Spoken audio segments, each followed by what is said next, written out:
Chers amis, Shalom Vracha Beshem Hashem, Naaseh Venatzleach Shavua Tov Vechodesh Tov. Nous sommes aujourd'hui le 18 février, dimanche, et puis le 9 du mois de Adar Aleph. Shur acheté pour la réussite de Déborah Shana Batrana. Shakadosh Baruch Hu Yiten la Kol Mishalot Liba la Avodato et Barach Bakol Mikol Kol Yeshua Ben Nechamot par le mérite de cette étude pour elle ainsi que toute sa famille, avec une belle descendance sur le chemin de la Torah des mitzvot ou bemaasim tovim pour tous nos otages briim ou shlemim qui retournent à la maison en bonne santé et dans de bonnes conditions si Dieu veut. Amen. Chayalenu be'ezrat Hashem ishmorotam mikol nega umachala mikol nezek kol sheu chas v'shalom yeshuot v'nechamot. Une grande refuah shlema pour tous les malades d'Israël, ceux qui veulent se marier, avoir des enfants, une bonne parnassa, que du bonheur. Be'ezrat Hashem pour ce mois de Hadar. Mishenichnas Adar Marbim Be Simcha. Paracha de Tetzavé.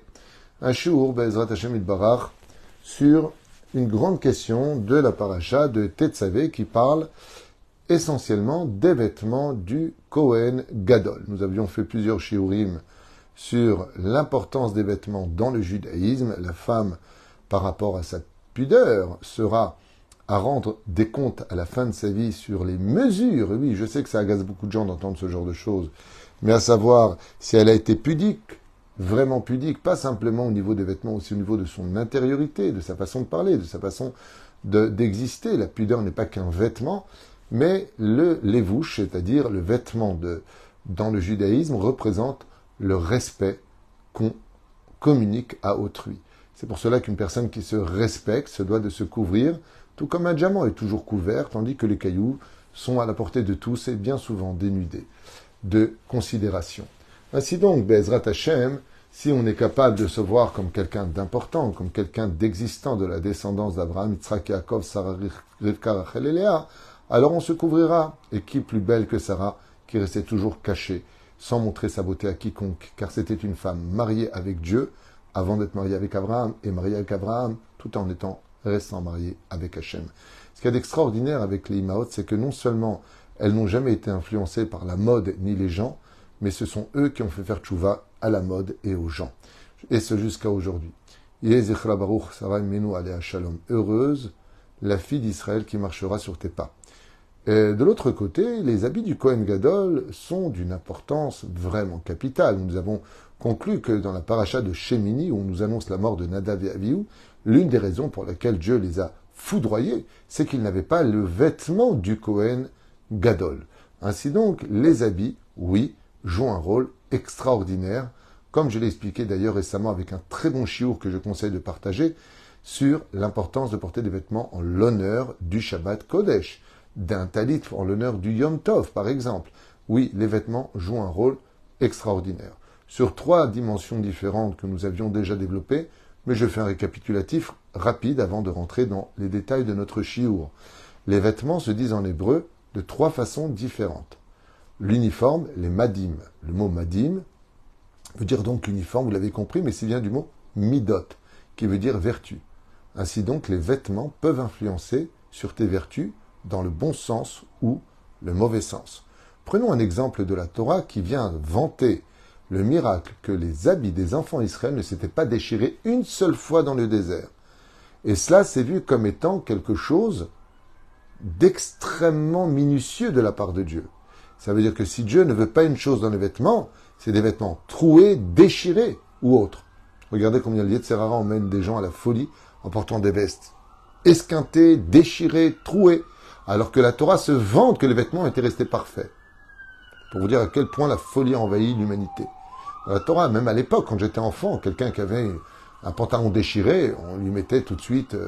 on cousait, on le réparait, on mettait quelque chose dessus, je ne me rappelle plus comment on s'appelle, mais en tout cas, on réparait les choses, on marchait pas avec. Ouh, t'es déchiré, c'est honteux. Aujourd'hui, la honte a tellement disparu que si t'es pas déchiré de la tête et des vêtements, alors t'es pas à la mode.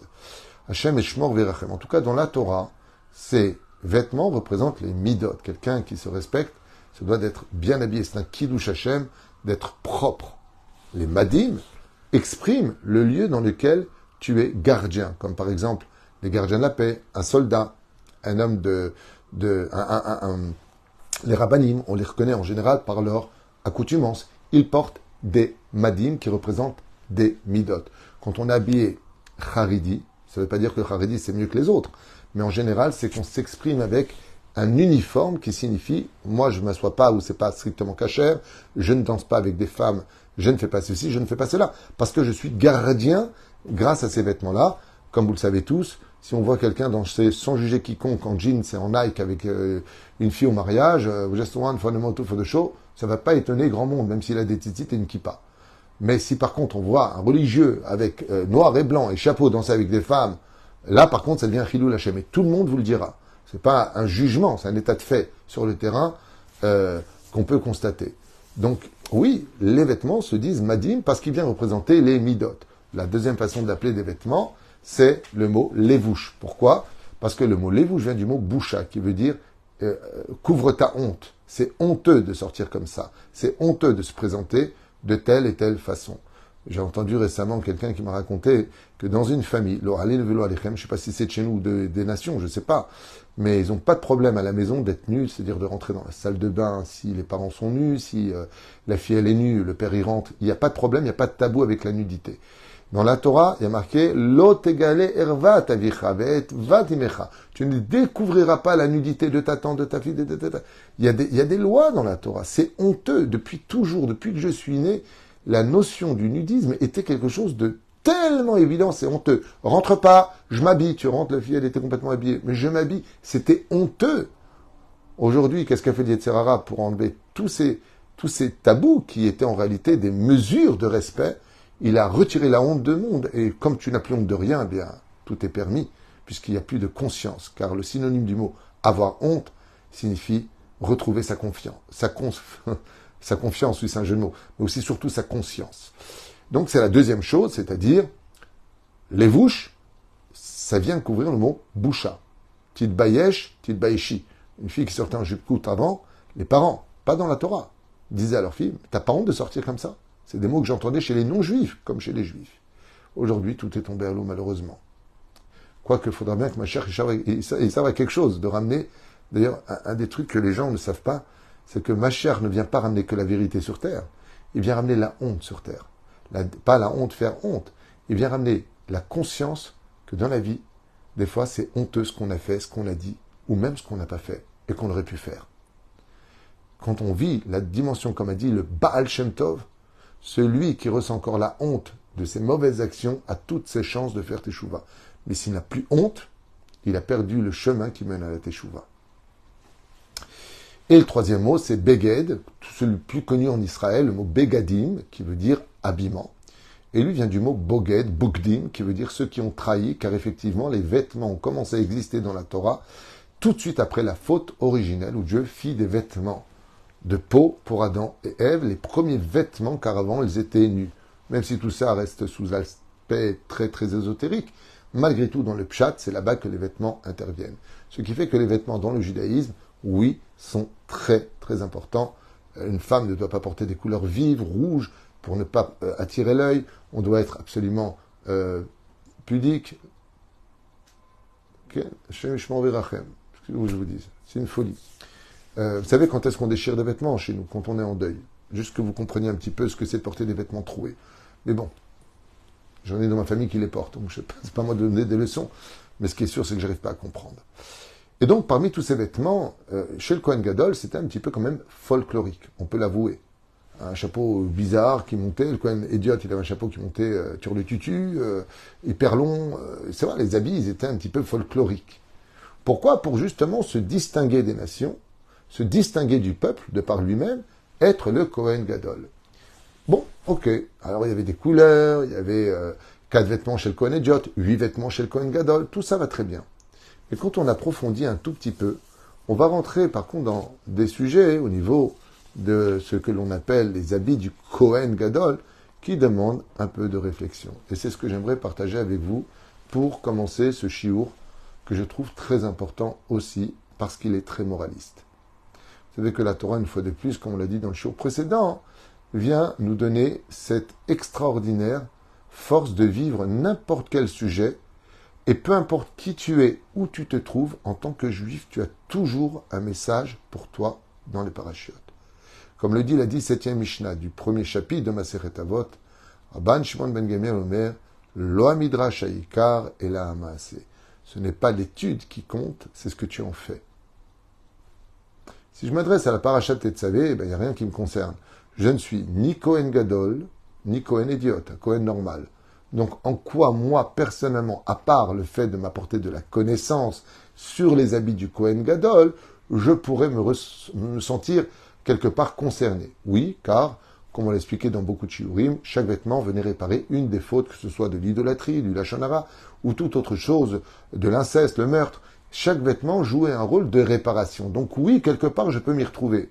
D'accord, mais moi, là, en 2024 de l'ère vulgaire, en ce dimanche 18 février, en quoi, moi, en étudiant ce que portait le Kohen Gadol, je peux maintenant sortir dehors et pratiquer cette Torah-là. Je n'ai pas de rapport avec ces vêtements-là. Il n'y a pas de Beth Amikdash, il n'y a plus de Kohen Gadol. Donc, l'ishtalev imze, comment je puisse vivre cela dans mes actions, dans mes pensées ou dans mes paroles. Alors écoutez bien, ce qu'on va partager ensemble, c'est Maod Nechmad. Ça va peut-être pas très bien pour certaines personnes, mais ça vaut le coup de l'entendre. Parce qu'il y a peut-être des choses que vous ne saviez pas. Alors, connaissance plus action égale perfection. Bon iré beyachad. Sur chaque épaule du Kohen Gadol se trouvaient 6 pierres à droite et 6 pierres à gauche, comme des galons, qui étaient inclus dans les vêtements du Kohen Gadol. Comment s'appelaient ces pierres? On appelait ça les Avnei Shoham. Et qu'est-ce que représentaient ces pierres? Les 12 tribus d'Israël. Donc le Kohen Gadol, quand il portait son vêtement, au niveau des 2 épaules à droite et à gauche, il avait 6 pierres plus 6 pierres dont les noms s'appelaient Avnei Shoham. Jusque-là, ok. Qu'est-ce qu'ils étaient censés représenter? Le Kohen Gadol. En ce qui concerne toujours les habits du Kohen Gadol, au niveau du cœur, le Kohen Gadol, donc non plus sur les épaules, possédait ce qu'on appelle le pectoral, le Urim Vetumim, sur lequel là-bas se trouvaient aussi 12 pierres, qu'on appelait les Avnei Miluim. Donc c'est un autre nom. Il y avait les Avnei Shoham, les pierres de Shoham, et les pierres des Miluim. Qu'est-ce qui représentait? Eh oui, les 12 tribus, une fois de plus. Et là, nos Chachamim, comme pose la question le Ramban, Nachmanide, pose une question essentielle. On ne peut pas nier. Petit 1, pourquoi 2 fois 12 pierres? Pourquoi représenter 2 fois les 12 tribus? Une au niveau des épaules et une au niveau du cœur par le pectoral, sur le pectoral, par les Urim et Tumim. Pourquoi représenter 2 fois les 12 tribus d'Israël?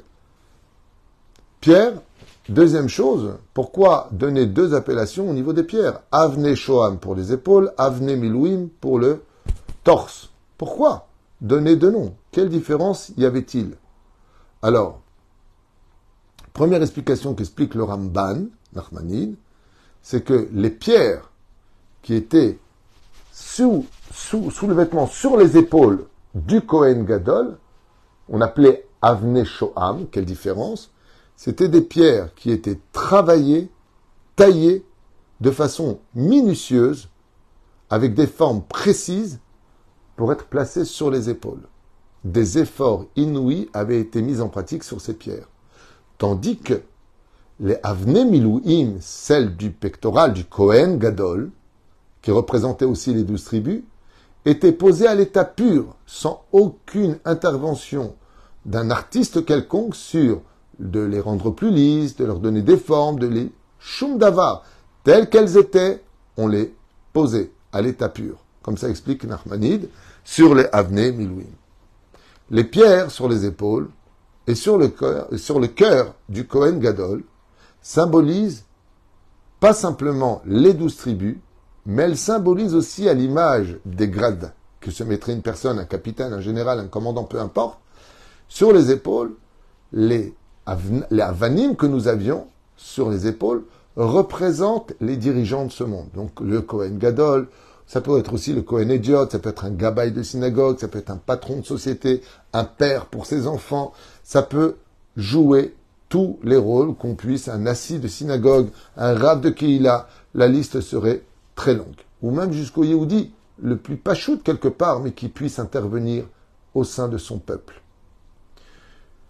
Et de là, il y a un Moussar Eskel que nous enseignent les Chachamim qui est très beau, qu'on connaît tous, mais qui vient symboliser que maintenant qu'on a appris et qu'on sait que le Kohen Gadol, il avait 6 pierres sur les épaules à droite, 6 pierres à gauche qui représentent les 12 tribus, et puis sur le cœur, il avait 12 pierres qui représentent les 12 tribus, que celle des épaules était taillée, travaillée, tandis que celle qui était sur le pectoral était posée à l'état pur, sans travailler. Juste de quoi rentrer dans le tavnit, juste pour pouvoir les mettre. Ça, par contre, on les plaçait à l'intérieur. Lama, Siba. Eh bien, le Kohen Gadol, son rôle à lui, c'est de représenter les enfants d'Israël et de les aider. Par exemple, le jour de Yom Kippourim, à l'époque du Beth Amikdash, le seul qui priait réellement à Kippour, c'était le Kohen Gadol. Car Kippour était plutôt un jour qui était fait pour rencontrer son chidour, ou aller voir comment allaient ses affaires, sans travailler, mais juste aller voir ses champs, comment ils avaient produit leurs fruits ou leurs raisins, ou alors aller étudier la Torah chez son rave. Et alors, qui faisait tout le travail? C'était le Kohen Gadol qui portait sur ses épaules les fautes des enfants d'Israël et qui devait demander à lui tout seul pardon pour tout l'ensemble des enfants d'Israël. Ce qui fait que les pierres qui représentent les 12 tribus d'Israël, qui forment l'ensemble du peuple d'Israël, représentent le juif qu'on vient voir et à qui on expose ses problèmes, ses difficultés. Et lui, il a les moyens d'avoir les 12 pierres d'Israël sur ses épaules, comme le Kohen Gadol. Il va prendre la charge de l'autre sur ses épaules. Il va l'aider financièrement, en lui trouvant un travail, en appelant un médecin. Comme on va fuser ces pierres, travailler ces pierres, tailler ces pierres, les rendre lisses, polir ces pierres dont on parle, qui sont sur les épaules. Les Chachamim nous disent, de là, tout comme les pierres étaient taillées, travaillées, quand on vient te demander de l'aide, si tu peux faire quelque chose pour lui, prendre ta voiture, l'accompagner, c'est une personne qui n'a pas de quoi se marier, tu vas l'aider financièrement, peu importe, tu prends sur toi, sur tes épaules un peu de sa charge, alors le Kohen, il était obligé d'avoir des pierres qui étaient travaillées au niveau des épaules pour dire, à l'image de quelqu'un qui est un peu blessé dans sa vie, alors on lui prend sa main, on lui met autour du cou et puis on le lève par la taille pour l'aider à avancer vers sa destinée. Ainsi donc, le Kohen, quand on le voyait avec ses pierres, c'était pour dire qu'il était là, pas simplement là, mais qu'il allait agir, qu'il allait être présent pour nous, exister pour nous. Zéperoucha d'abord. Par contre, des fois, même appeler une personne, une connaissance pour aider quelqu'un, on n'est pas capable de l'aider. On n'est pas capable de pouvoir agir pour lui. On n'est pas capable de sortir un seul sou parce que soi-même on est en difficulté. Et puis, on n'a même pas les réponses, peut-être qui pourraient le réconforter. Alors, les épaules qui étaient composées des 12 pierres qui représentent le peuple d'Israël ne sont pas d'actualité. Alors vient la Torah de Tetzavé, elle te dit, au nom d'Akadosh Baruch Hu, n'oublie pas qu'il n'y a pas que des pierres sur les épaules. Il y a aussi des pierres qui sont sur le cœur. Et elles sont à l'état pur. Laisse ton cœur à l'état pur. Laisse-le tel qu'il est, parce que celle qu'on voit le plus, c'est pas celle qui était sous les épaules. Celle qu'on voit le plus dans la vie, c'est les mitzvot que l'on peut faire avec son cœur. Et des fois, on ne peut pas aider une personne. On n'a pas les moyens, ni la connaissance, ni le profil adéquat à l'aide qui lui correspond. Mais est-ce que tu peux l'écouter avec ton cœur? Est-ce que tu peux avoir de la compassion pour lui? Avoda Shebalev, est-ce que tu peux prier pour lui? Est-ce que tu peux prier pour lui? Lui souhaiter simplement, écoute, je ne peux pas t'aider, mais je te souhaite tous les bonheurs du monde. Je prierai pour que Hachem t'aide. Chazal vont beaucoup plus loin que cela. Ils disent que quand les gens, ils passent des moments très durs dans leur vie, des fois ils ne recherchent qu'une seule oreille pour les écouter. Et là, il n'y a pas d'action. Il n'y a rien à prendre sur les épaules. Il y a juste être capable avec son cœur de lui accorder un peu de temps et de l'écouter. Épancher son problème. Bien sûr, si ça ne se fait pas sur le dos de l'étude de la Torah ou sur une mitzvah, il y a des personnes qui sont peut-être plus adaptées aussi à cela. C'est dur de prendre un Tamid Chacham et de lui raconter sa vie au téléphone pendant des heures. C'est très difficile pour lui, parce que d'abord il a très vite compris, deuxièmement. Mais au moins, de temps en temps, quand tu n'as pas les moyens d'aider, que ce soit physiquement, financièrement, géographiquement, et peu importe comment, est-ce que tu peux aider d'une autre façon? Et ça, c'est ce qu'explique le Ramban. Pourquoi le Kohen Gadol avait-il besoin de porter 6 pierres et 6 pierres, 12 pierres sur les épaules et encore 12 pierres sur le cœur? Pour dire que le rôle du Kohen Gadol, pour être un grand, il faut savoir aider par tous les moyens. Même si tu n'as plus de moyens d'aider, tu auras toujours un cœur qui sera là pour l'autre. Et rien que de savoir qu'on a pensé à toi, qu'on a été capable de te donner un peu de son temps pour toi, c'est déjà avoir aidé l'autre à 50% dans ses soucis. Parce que s'il n'a plus la force de se battre pour lui, il se battra pour les autres parce qu'il sait qu'il est encore aimé. Car donner du temps à l'autre, c'est l'aimer. Vous savez, on n'a jamais le temps de rien. Mais quand notre bébé à nous, il pleure, bizarrement, on pose tout et on va vite le voir. Parce qu'on est inquiet pour lui, parce qu'on l'aime, parce que on a envie d'entendre. Peut-être qu'on peut l'aider, même avec l'écoute. Vous savez, je voudrais symboliser ça avec quelque chose de très spécial. Quelque chose qu'on a tous vécu. Vous avez remarqué que les pierres qui étaient sur les épaules, elles étaient plus petites. Et les pierres qui étaient sur le cœur, elles étaient beaucoup plus grosses. Vous savez ce qu'il y a d'extraordinaire? Plus grosses parce qu'on les voyait, tout simplement. Vous savez ce qu'il y a d'extraordinaire? Quand une personne va chez le médecin et qu'elle se plaint, que ce soit un problème de torse, de dos, peu importe, un problème, vous allez voir le médecin, et la première chose, en général, qu'il fait d'ailleurs, il est toujours avec, toujours pendu à son cou. Écoutez bien comme c'est beau. Il met l'appareil, je ne sais pas comment on appelle, j'ai oublié le nom, c'est pas important, il les met dans les oreilles, et qu'est-ce qu'il vient écouter? Comment tu respires. Il vient écouter ton cœur. Il vient écouter quelque chose qui pourrait lui indiquer ce qui ne va pas chez toi. Et Chazal nous disent, si tu veux aider une personne et le guérir, d'abord, sache écouter son problème, et ensuite tu sauras où est le problème. Le stéthoscope. Ouais, c'est ça, exactement. Le stéthoscope. Ouais, voilà. C'est un mot que j'ai prononcé peut-être 10 fois dans ma vie. Mais merci beaucoup, donc, Sylvie, pour m'avoir aidé dans le stéthoscope. Ça y est, c'est donné. Todarba. Et qu'est-ce que fait le médecin? Ben, il écoute. Il n'est pas en train de te donner des médicaments. Il n'est pas en train de te faire une ordonnance. Il est déjà pas... D'abord, il t'a écouté.